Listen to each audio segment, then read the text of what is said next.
Hi everyone. So today we will solve some problem based on thermodynamical cycles and various type of process. The first question है calculate the work done when 1 mole of gas is compressed adiabatically. तो हमारा process क्या है? Adiabatic है. पहले इसको decode कर लेते हैं. Adiabatic process. तो सारे फार्मूले एडियाबैटिक चेंजेस के लगेंगे. The initial pressure and volume of gas are 10 to the power 5 Newton per meter square and 6 liter respectively. तो जो इनिशियल पॉइंट था थर्मोडायनेमिकल स्टेट था गैस का, उस दौरान P1 जो था वो 10 power 5 newton per metre square का था और V1 जो था वो 6 लीटर का था. The final volume of gas is 2 litre. तो अब एडियाबैटिक तरीके से गैस कंप्रेस की गई है तो उसका वॉल्यूम 6 लीटर से कितना हो गया? 2 लीटर. तो P2 तो हमको अभी दिया नहीं हुआ है क्वेश्चन में और V2 जो दिया हुआ है वो 2 लीटर दिया हुआ है. करेक्ट. तो वर्क डन निकालना है इस प्रोसेस से. इस पूरे एडियाबैटिक प्रोसेस के दौरान कितना वर्क डन है वो हमको निकालना है और साथ में एक डाटा दिया हुआ है CV is equal to 3R/2. तो थोड़ा सा रिकॉल करें तो एडियाबैटिक प्रोसेस का मैंने बताया था कि जो लॉ गवर्न होते हैं वो क्या गवर्न होते हैं? PV power gamma is equal to constant. एक तो ये लॉ गवर्न करता है एडियाबैटिक प्रोसेस को, है gamma is equal to CP/CV. That is adiabatic constant. Adiabatic constant. Correct. और दूसरा जो मैंने रिलेशन डिराइव किया था, work done delta W is equal to क्या था? 1/1 minus gamma P2 V2 minus P1 V1. यही हमको निकालना है. ये वर्क डन ही हमको निकालना है. तो सबसे पहले हमको गामा चाहिए इसके लिए और P2 चाहिए. तो दो चीजें अननोन है, एक तो गामा अननोन है और एक P2 अननोन है. तो सबसे पहले गामा निकालते हैं. तो CV is equal to 3R/2. अब हमको रिलेशन मालूम है CP minus CV is equal to capital R. ठीक है. ये मैं पीछे वीडियोस में डिटेल डिस्कशन कर चुका हूं तो वहां पर आप रिफर कर सकते हैं. तो क्या हो जाएगा? CP is equal to R plus CV and this is equal to R plus 3R/2 and this is equal to 5R/2. तो गामा की वैल्यू आ जाएगी इस गैस के लिए CP 5R/2 यहां से आ रही है CP/CV 5R/2 divided by 3R/2 and the value comes 5/3. So this is the value of gamma. P2, how we will find P2? तो apply this equation. PV power gamma is equal to constant. तो क्या हो जाएगा? P1 V1 power gamma is equal to P2 V2 power gamma. तो क्या हो जाएगा? P1/P2 is equal to V2/V1 whole की पावर गामा. तो वैल्यूज रख देते हैं. P1 की वैल्यू है 10 to the power 5 divided by P2 is equal to V2/V1. V2 कितना है? 2 लीटर. तो 2 और V1 कितना है? 6 litre. Initial volume 6 litre. 2/3 whole की पावर 5/3. तो ये फ्रैक्शनल पावर है, ये लॉग से निकालना पड़ेगा. Anyway I have written the direct value. तो P2 is equal to 3/2 power 5/3 into 10 power 5 and this must be equal to value क्या आ जाएगी इसकी? 6.24 into 10 power 5 newton per metre square. This is the final pressure the gas will achieve. तो work done is equal to कौन सा formula use कर रहा हूं एडियाबैटिक प्रोसेस के लिए? ये वाला फार्मूला यूज करूंगा. 1/1 माइनस गामा. डायरेक्ट वैल्यू रखा हूं. गामा की वैल्यू कितनी आई है? 5/3. और इधर आ जाएगा P2 V2 minus P1 V1। तो P2 की वैल्यू कितनी है 6.24 into 10 to power 5 into 2, volume कितना है 2 लीटर। P2 V2 2 लीटर है ना, तो 10 to the power -3 metre cube में बदल दिए, SI यूनिट में रख रहा हूं सारी चीजें। Minus P1 V1 10 to the power 5 into 6 into 10 to the power -3। तो ये वैल्यू आ जाएगी -3/2 बाहर आ जाएगा, और इधर क्या आ जाएगा 6.24 इंटू 2 -6। एम आई राइट? यस। तो इसको थोड़ा नजदीक लिख लेते हैं, और ये मल्टीप्लाई है, करेक्ट। तो ये वैल्यू जो हो जाएगी, ये कितना हो जाएगा 2 इसमें से अभी फिर बाहर निकलेगा, नीचे वाला 2 कैंसिल हो जाएगा, तो ये वैल्यू हो जाएगी -3 6.24 -3 इंटू 10 पावर 5 जूल। 10 पावर 5 नहीं, यहां पे थोड़ा सा ये 10 पावर -3 भी है ना, तो 10 पावर 2 सॉरी 10 पावर 2 हो जाएगा, 10 पावर 2। तो दिस वैल्यू कम्स एज कितना हो जाएगा, ये हो जाएगा 3.34 अंदर 6.24 -3 3.24 multiplied by 3 with negative sign, तो -9.72 into 10 to the power 2 joule. 10 power 2 joule. System पे जो वर्क डन होगा it's value will be -9.72 into 10 to the power 2 joule, correct. Okay, तो नेक्स्ट क्वेश्चन जो हम सॉल्व करेंगे, क्वेश्चन क्या है 2 moles of helium gas undergoes a cyclic process as shown in figure। तो फिगर में एक साइक्लिक प्रोसेस हीलियम गैस का दिया गया है, जिस चेंजेस से हीलियम गैस गुजरती है और वापस अपने ओरिजिनल स्टेट में आ जाती है। Calculate delta Q, delta W and delta U for the complete process assuming ideal behaviour. तो गैस को आइडियल बिहेवियर माना गया है, तो उससे तो अब हमको क्या करना है, how many paths are there, AB, then BC, then CD and then DA। यही 4 स्टेप्स में गैस मूव कर रही है। इसमें से AB के दौरान उसका पाथ एक पार्टिकुलर पैटर्न को फॉलो कर रहा है। तो लेट अस सी, AB के दौरान देखेंगे तो प्रेशर 2 atm है, तो प्रेशर फिक्स है, प्रेशर 2 atm का है। BC के दौरान देखेंगे तो टेम्परेचर फिक्स है, 400 केल्विन का है। CD के दौरान देखेंगे तो प्रेशर अगेन फिक्स है बट 1 atm का है। और DA के दौरान जब देखेंगे तो गैस का टेम्परेचर फिक्स है 300 केल्विन का। तो this is isobaric process, this is isothermal, again isobaric and again isothermal. तो हमको इन चारों प्रोसेस में वर्क डन निकालना पड़ेगा, ठीक है।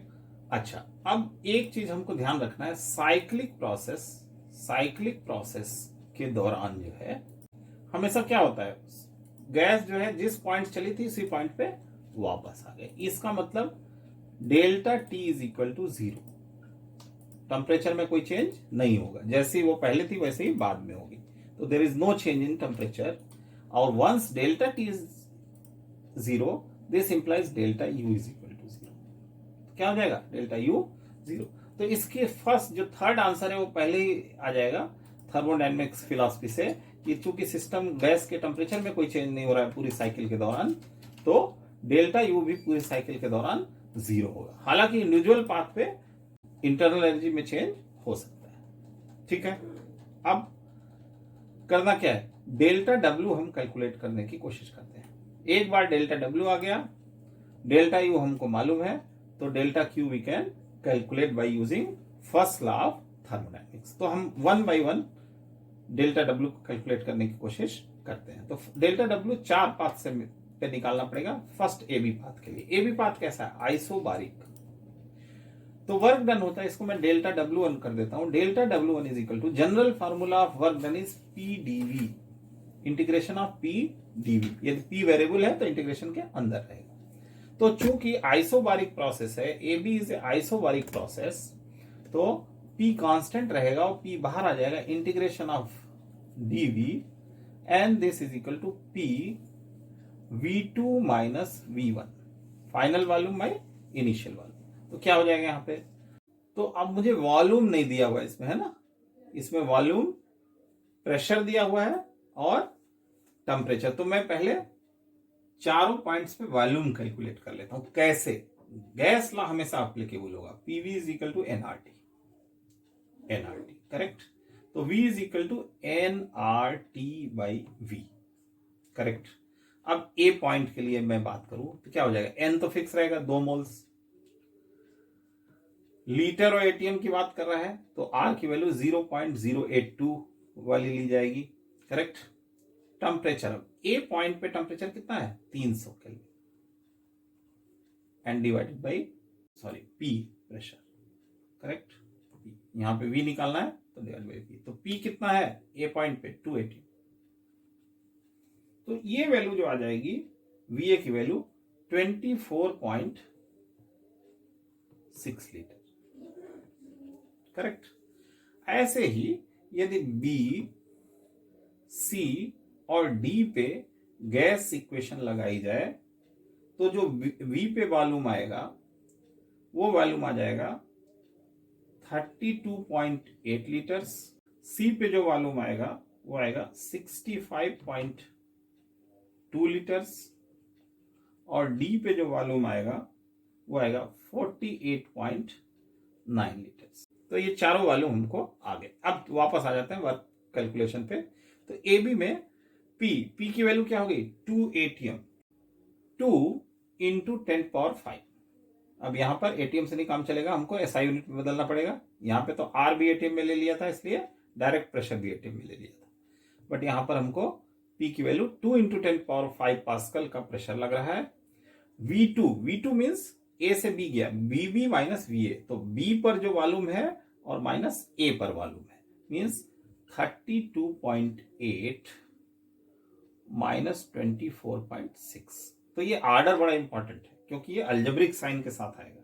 वी कैन नॉट, ऐसा नहीं मॉडल इधर किसी में से किसी को माइनस कर सकते हैं। फाइनल स्टेट में से इनिशियल स्टेट को हमको माइनस करना पड़ेगा। तो ये वैल्यू जो आ जाएगी, ये आ जाएगी प्लस 32.80। अच्छा, यहां पे ये लीटर में ना, तो इसको 10⁻³ से वॉल्यूम वाला भी हमको एसआई यूनिट बदलना पड़ेगा। तो ये 10⁻³ का फैक्टर भी यहां पे रखना पड़ेगा। तो ये वैल्यू आ जाएगी 3280 जूल्स। तो ये हमें ए बी के क्रॉस वर्क डन आया। सिमिलरली अब बीसी के क्रॉस की बात करें, या पहले आइसोबारिक वाला कैलकुलेट कर लेते हैं। सी डी, ए से बी पे गई गैस, गैस बी से सी पे गई, फिर सी से डी पे जाएगी। तो सी डी के क्रॉस की बात करें तो अगेन डेल्टा W3 की बात कर रहा हूं। W2 अभी छोड़ दिए और W4 छोड़ दिए। डेल्टा W3 विल अगेन, चूंकि आइसोबारिक प्रोसेस है, क्या हो जाएगा? P V2 minus V1। अब P बदल गया। अब यहां पर C से D के केस में प्रेशर कितना है? 1 एटमॉस्फेयर प्रेशर है। तो सिंपल 10⁵ का यहां पे फैक्टर आ जाएगा। और D पर वॉल्यूम माइनस C पर वॉल्यूम। D पर वॉल्यूम है 48.9 और माइनस पर वॉल्यूम कितना है? C पर वॉल्यूम है 65.2 इंटू 10⁻³ तो ये जब कैलकुलेशन करके हमारे पास जो वैल्यू आएगी वो वैल्यू हो जाएगी -1640 जूल। तो here work done is negative. अब ये डेल्टा W1 हो गया, W3 हो गया। डेल्टा W2 किसको मान रहे हैं? B से C के दौरान जो मूवमेंट हो रहा है गैस का, उस वाले पाथ के लिए। तो डेल्टा W3 क्या है? It's a isothermal process, you see this is isothermal. तो आइसोथर्मल के लिए जो फॉर्मूला होता है डेल्टा डब्ल्यू का, क्या होता है? 2.303 nRT log V2 by V1। ये पहले मैं वीडियो में डिस्कस कर चुका हूं। तो यहां पर अब डेल्टा W2 कैलकुलेट करें बीसी के लिए। Delta W2 is equal to क्या हो जाएगा? वैल्यूज रखते हैं। 2.303 n की वैल्यू कितनी है? 2 मोल्स। r की वैल्यू क्या हो जाएगी? 8.3। T, अब बीसी के लिए जो टेम्परेचर है 400 kelvin, you see here 400 kelvin log. अब क्या हो जाएगा? C पर वॉल्यूम बाई B पर वॉल्यूम, C पर वॉल्यूम बाई B पर वॉल्यूम। तो क्या हो जाएगा? 65.2 divided by 32.8। This is the value. तो ये वैल्यू आ जाएगी प्लस 4602.9 जूल। इसी तरह से डेल्टा W4 जो होगा वो कौन सा होगा? डी से ए की तरफ, डी से ए की तरफ। अगेन ये आइसोथर्मल प्रोसेस है, आइसोथर्मल है। तो आइसोथर्मल की वजह से ये वैल्यू क्या हो जाएगी? 2.303 RT मीन्स 8.3 इंटू, अब टेम्परेचर क्या है? 300 केल्विन है, कम है temperature, into log V2 by V1, मतलब A पर वॉल्यूम डिवाइड बाई B पर वॉल्यूम। A पर वॉल्यूम कितना है? 24.6 डिवाइड बाई D पर वॉल्यूम कितना है? 48.9। ये वैल्यू जो आ जाएगी, ये आ जाएगी -3452 -3452.15 जूल। यहां पे इसको लगभग 2, ये जो रेशियो है 65.2 डिवाइड बाई 32.8, अप्रॉक्सीमेट 2 लिया जा सकता है इसको, करेक्ट। तो log 2 की वैल्यू से इसको कैलकुलेशन किया गया है।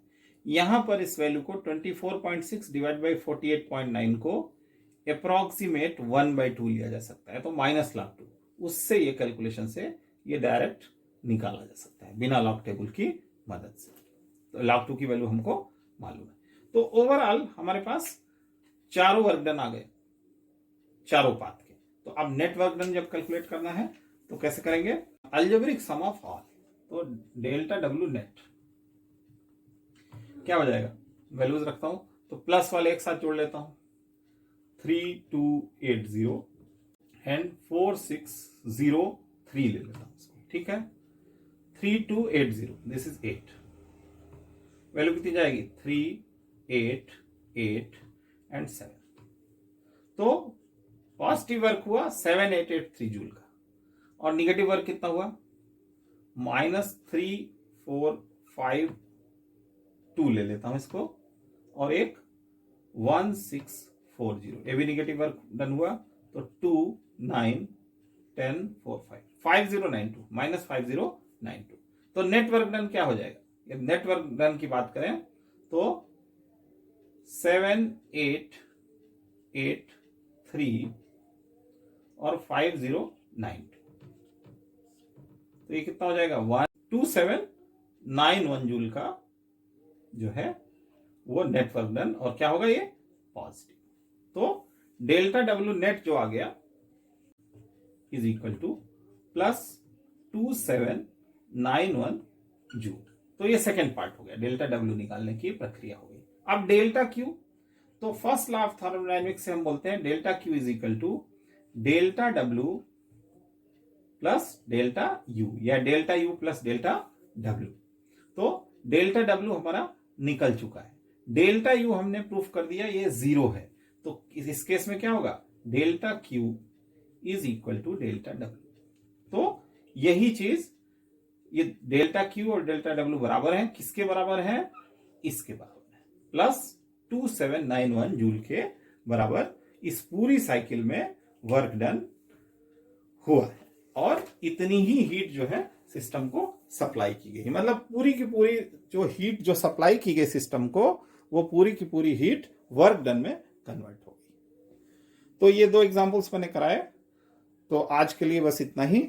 यदि वीडियो पसंद आया हो तो जरूर लाइक करें, मेरा भी मोटिवेशन बना रहता है, और चैनल को सब्सक्राइब करें ताकि मैं आगे भी वीडियोस डालता रहूं जो आपके लिए हेल्पफुल हो। तो थैंक यू वेरी मच।